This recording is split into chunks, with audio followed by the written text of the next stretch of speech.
Ya teman-teman, sebelumnya kita udah bicara mengenai agama pada hari ini dan menyoal keselamatan. Itu adalah tema di nomor pembukaan iman dan pengetahuan dari Derrida. Sekarang kita akan bahas dua nomor lagi, nomor 3 dan nomor 4. Itu Derrida saya gabung karena saya lihat bahwa kurang lebih di sini Derrida membahas mengenai ya satu gagasan yang sebenarnya bisa terhubung, bisa disatukan dalam bisa di yang sebenarnya terbahas dalam dua nomor ini gitu. Itu mengenai masalah abstraksi dalam agama dan juga mengenai peran bahasa dalam yang abstrak ini, peran bahasa bagi sifat yang mengawang-awang milik agama gitu. Saya akan mulai membacakan. Saya bacakan dulu satu nomor, lalu kita lihat bareng-bareng, lalu setelah itu saya lanjut ke nomor berikutnya. Saya bacakan juga terjemahannya, lalu kita lihat bareng-bareng juga seperti apa yang bisa kita baca dari situ. Ya, nomor 3. Untuk memainkan abstraksi dan kebuntuan dari jalan buntu, mungkin haruslah terlebih dahulu menarik diri di suatu padang pasir, artinya mengurung diri di suatu pulau, dan menceritakan satu sejarah singkat yang bukan sebuah mitos. Semacam pada suatu waktu, suatu kali, suatu hari, di sebuah pulau atau di padang pasir.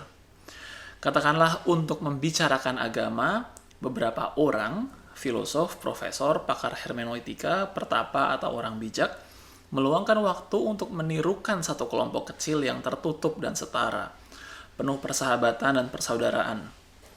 Barangkali harus juga menempatkan gagasannya, membatasinya dalam waktu dan ruang tertentu, menyatakan tempat lengkap dengan pemandangannya di waktu lampau pada suatu hari, diam-diam dan samar-samar menentukan tanggal, memilih berbuat seolah-olah kita memegang sebuah jurnal yang beberapa halamannya hendak kita robek. Patokannya penanggalan, dan memang Anda sudah bicara tanpa henti mengenai hari tertentu.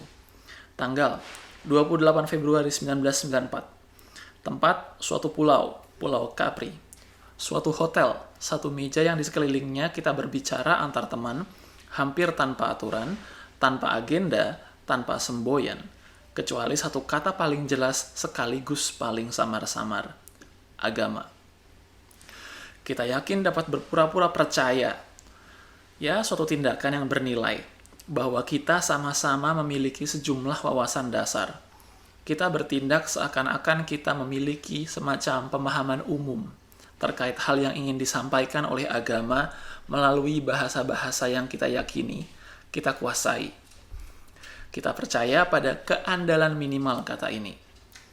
Sebagaimana Heidegger dengan yang ia sebut faktum dari leksikon adaan di pembukaan Sein und Zeit, kita percaya harus sudah memahami arti kata ini, kendati sebatas untuk dapat mempertanyakan dan dalam rangka bertanya pada diri sendiri mengenai topik ini. Akan tetapi, kita harus kembali ke sini jauh setelahnya, tak ada yang lebih kurang pasti dari faktum tersebut. Dan semua pertanyaan tentang agama barangkali mengantar pada kekurangpastian ini. Nah ini ya di sini Derrida memberikan sejumlah hal ya. Pertama-tama seperti biasa ia menulis dalam cetak miring italik, lalu kemudian dia beberapa kata yang dia ingin berikan penekanan, entah itu karena kata-kata tersebut dia dapat dari orang lain atau karena ingin dia tekankan sebagai sebuah hal yang penting, ya dibuat dalam cetak tegak gitu. Misalnya jalan buntu. Lalu pada suatu hari, ini agak lucu nih, pada suatu hari. Kenapa juga pada suatu hari?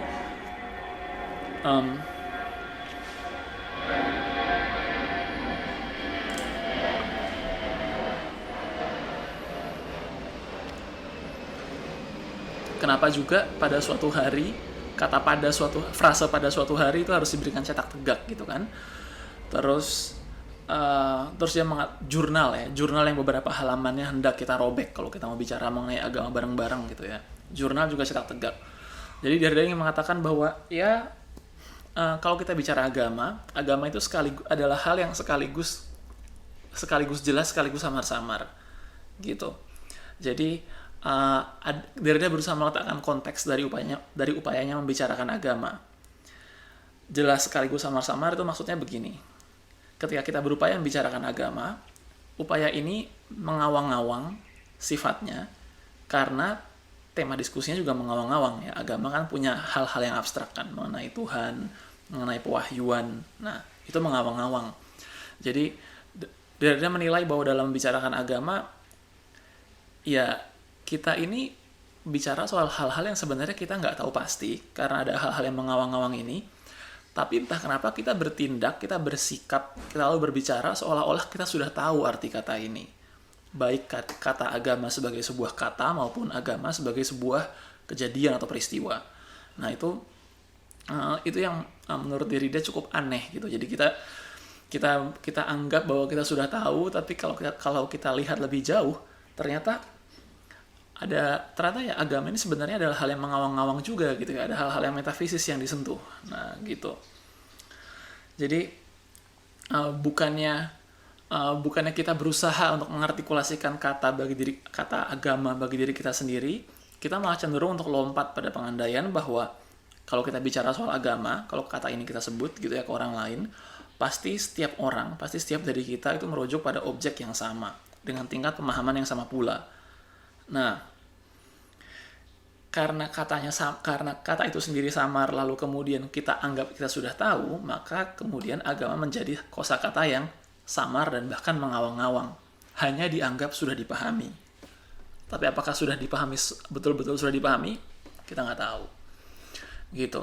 Maka di sini kemudian penting bagi Derrida untuk mendaratkan agama dalam sebuah konteks. Kalau kita mau bicara agama, kita harus masukkan diskursus ini, harus masukkan percakapan mengenai agama dalam sebuah konteks. Itulah kenapa tadi ada omongan kata frase di suatu hari, di suatu pulau, di sebuah hotel, di sekeliling meja, ada macam-macam orang berkumpul tanpa ada prasangka apapun untuk berbicara bersama-sama. Nah itu Derrida mengatakan bahwa ini loh cara buat kita bicara hal yang mengawang-awang ini, cara kita untuk bicara hal yang agama yang samar-samar ini, yang abstrak ini adalah kita konkretkan situasinya, kita letakkan hal yang sebenarnya melayang-layang ini ke dalam sebuah situasi konkret. Itu dalam situasi percakapan yang bertempat amat persis, yang bertempat tertentu di sebuah pulau, di suatu hotel, di sekeliling meja, orang-orangnya siapa saja, untuk saling berbicara satu sama lain mengenai hal yang kita anggap kita sudah tahu, tapi sebenarnya kita ya hanya menganggap sudah tahu, tapi kita tidak berusaha mengartikulasikan pengetahuan kita karena kita hanya menganggap diri sudah tahu. Nah itu nomor 3 ya dari Derrida, iman dan pengetahuan. Sekarang kita ke nomor 4 ya. Nomor 4, iman dan pengetahuan. Pada pembukaan percakapan awal di meja tersebut, Gianni Fatimo mengajak saya mengembangkan beberapa dalil. Perkenankan saya untuk mengingatnya dengan cetak miring, dalam semacam pendahuluan atau prakata yang tersusun dan telegrafis. Dalil-dalil lain tentunya dituangkan di suatu teks dengan karakter yang berbeda dari yang saya tulis langsung setelahnya, dalam keterbatasan waktu dan tempat yang tak mengenal belas kasihan. Satu cerita yang sama sekali lain barangkali, namun dari dekat atau dari jauh, kata-kata yang berisiko pada mulanya, pada hari itu, ingatan akan terus mendiktekan apa yang saya tulis. Saya sudah lebih dulu mengusulkan untuk mengemukakan suatu refleksi, sedapat mungkin tanpa ketidakpedulian maupun penyangkalan. Suatu keadaan yang senyatanya ada dan unik, artinya yang di dalamnya kita berada. Fakta-fakta, satu keterlibatan umum, satu tanggal, satu tempat. Sesungguhnya kita sudah menerima untuk menjawab satu dalil ganda, filosofis dan editorial pada saat yang sama, yang dengan segera dan dengan sendirinya membuka satu pertanyaan ganda mengenai bahasa dan mengenai bangsa. Akan tetapi apabila pada hari ini terdapat satu pertanyaan lain mengenai agama, satu kesepakatan yang segar dan baru, satu kemunculan kembali yang luar biasa dari hal yang awet muda ini dan bersifat global atau mendunia, ia beranjak dari bahasa tentu saja. Lebih tepatnya dari ungkapan, dari yang harafiah, dari tulisan, yang menyusun dasar semua pewahyuan dan kepercayaan. Satu dasar andalan terakhir yang tak dapat dipersempit maupun diterjemahkan. Namun, satu ungkapan yang tak terpisahkan. Tak terpisahkan pertama-tama dari hubungan sosial, politik, kekeluargaan, etnis, komunitas, dari bangsa dan dari masyarakat. Keaslian, tanah dan darah, kaitan yang semakin pelik terhadap kewarganegaraan dan terhadap negara. Bahasa dan bangsa pada saat ini membentuk tubuh yang menyejarah dari semua hasrat religius. Sebagaimana pertemuan para filosof ini, majalah internasional yang diajukan kepada kita terlebih dahulu bersifat barat, lalu diperuntukkan, maksudnya juga tertutup, pada beberapa bahasa Eropa. Bahasa-bahasa yang kita bicarakan di sini, di Capri, di Pulau Italia ini. Bahasa Jerman, Spanyol, Prancis, Itali. Nah, ini ya Derrida sudah mulai di nomor ini Derrida sudah mulai masuk ya. Setelah dia bilang, oh kalau kita bicara soal agama, kita bicara soal hal yang soal hal yang sebenarnya mengawang-awang, tapi kita nganggep kita udah tahu hal yang mengawang-awang ini tanpa kita berusaha untuk mengartikulasikan pengetahuan kita. Nah, lalu kemudian Derrida nomor sebelumnya kan meletakkan konteks ruang dan waktu. Nah, setelah dia meletakkan konteks ruang dan waktu, selanjutnya Derrida meletakkan juga konteks yang lebih spesifik lagi. Setelah agama sebagai hal yang mengawang-awang masuk dalam ruang dan waktu, Derrida mengajukan semacam pertanyaan, jadi kira-kira bagaimana agama ini masuk dalam sejarah? Bagaimana agama ini kemudian menyejarah, masuk dalam peristiwa, bahkan memanusia, masuk dalam dunia manusia. Caranya adalah menurut Derrida lewat bahasa. Nah, jadi di sini kemudian Derrida mengatakan bahwa kalau kita mau membicarakan agama, dalam membicarakan agama sebagai sebuah peristiwa, maka apa yang menjadi fondasi bagi peristiwa agama adalah bahasa. Bahkan dia berusaha lebih ekstrim lagi dengan mengatakan bahwa bahkan yang namanya bahasa ini sedemikian penting sehingga pewahyuan dan kepercayaan yang ada dalam agama itu bergantung pada bahasa, bukan sebaliknya. Jadi pewahyuan berpijak pada bahasa, bukan bahasa berpijak pada pewahyuan. Nah, jadi ini sebenarnya cukup ekstrim dan dia masuk dengan cukup mendalam. Dan karena kemudian dasarnya menurut Derrida tulang punggung agama sebagai sebuah peristiwa adalah bahasa, otomatis agama juga terhubung dengan hal-hal lain yang terfasilitasi oleh bahasa, dengan hal-hal lain yang juga dimediasi oleh bahasa, yaitu peranata sosial. Peranata sosial tadi masalah sosial, politik, etnis, ras, lalu juga masalah identitas penduduk asli, lalu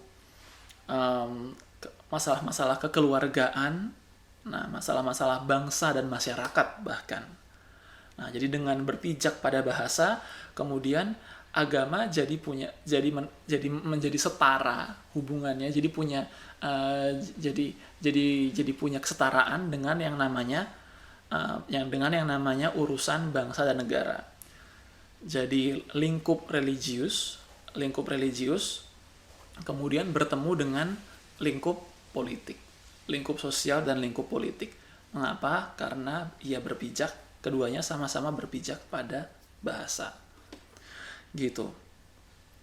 Nah, jadi di sini agama kemudian pertama-tama memanusia dengan adanya bahasa ini. Tapi dengan memanusia ini, agama juga menutup diri. Mengapa menutup diri? Karena dengan memanusia, dengan masuk dalam bahasa, kan bahasa ada macam-macam. Nah, maka karena agama masuk ke dalam bahasa yang tertentu, dari sekian ratus bahasa, agama harus dikomunikasikan lewat salah satu bahasa, lalu kemudian ke bahasa lain, tapi harus masuk ke dalam bahasa tertentu. Nah, maka agama menjadi menutup diri, menjadi eksklusif, menjadi masuk dalam konteks sejarah yang tertentu pula. Bahasanya tertentu, peranata sosialnya tertentu, konteks sejarahnya juga tertentu, yaitu di waktu dan tempat peristiwa dan golongan orang tertentu pula. Nah, artinya dengan tunduk pada bahasa, dengan berpijak pada bahasa, pewahyuan dan ungkapan kepercayaan pada agama juga tunduk pada tatanan dunia manusia. Nah, lebih radikal lagi, tatanan dunia manusia ini tatanan dunia yang seperti apa? Manusia yang di mana dan bagaimana? Menurut Derrida, kalau kita bicara agama, kalau kita lihat konteksnya, tadi dia di Pulau Capri, terus ada temannya Gianni Fatimo, dia seorang pemikir juga, lalu dengan sejumlah pemikir lainnya di sebuah meja di Eropa. Nah, Derrida mengatakan konteks agama yang kuat akan ia bahas di sini, yaitu agama dalam arti barat. Gitu. Makanya dia mengatakan, ya, dengan Derrida memilih untuk membicarakan agama di Pulau Capri, di Italia, di sebuah hotel dengan sejumlah pemikir yang masing-masing berasal dari bangsa-bangsa tertentu, namun tidak semua bangsa, hanya beberapa bangsa tertentu, maka pada detik itu juga agama yang dibahas oleh Derrida menjadi agama yang sifatnya barat. Mengapa? Karena ia dibicarakan secara geografis di Eropa Barat, dan bahasa yang dipakai oleh para pemikir yang ikut bercakap-cakap bersama Derrida adalah bahasa Barat. Ya, Jerman, Spanyol, Perancis, dan Itali. Gitu.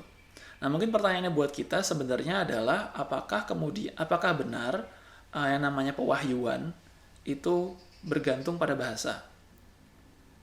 Atau sebaliknya, bahasa bergantung pada pewahyuan. Nah, kalau kemudian kita setuju bahwa bahasa itu, bahwa agama artinya pewahyuan dan ungkapan kepercayaan itu bergantung pada bahasa, berpijak pada bahasa, apakah dengan serta-merta peranata religius itu menjadi bisa dihadap-hadapkan dengan yang namanya peranata sosial, politik, keluarga, etnis, khususnya bangsa dan negara. Begitu. Apakah dengan adanya bahasa, kemudian status religius agama itu menjadi dapat dibandingkan dengan status politik sebuah bangsa. Gitu. Itu sebenarnya itu mungkin yang bisa jadi pertanyaan gitu ya buat kita yang membaca ini. Kira-kira begitu. Thinking is a future lifestyle. Berpikir adalah gaya hidup masa depan. Semoga kalian menikmati konten kami. Jangan lupa tengok dan gabung di www.filonesia.com buat baca kumpulan tulisan, download kumpulan video, dan ikut nimbrung di ruang ngobrol.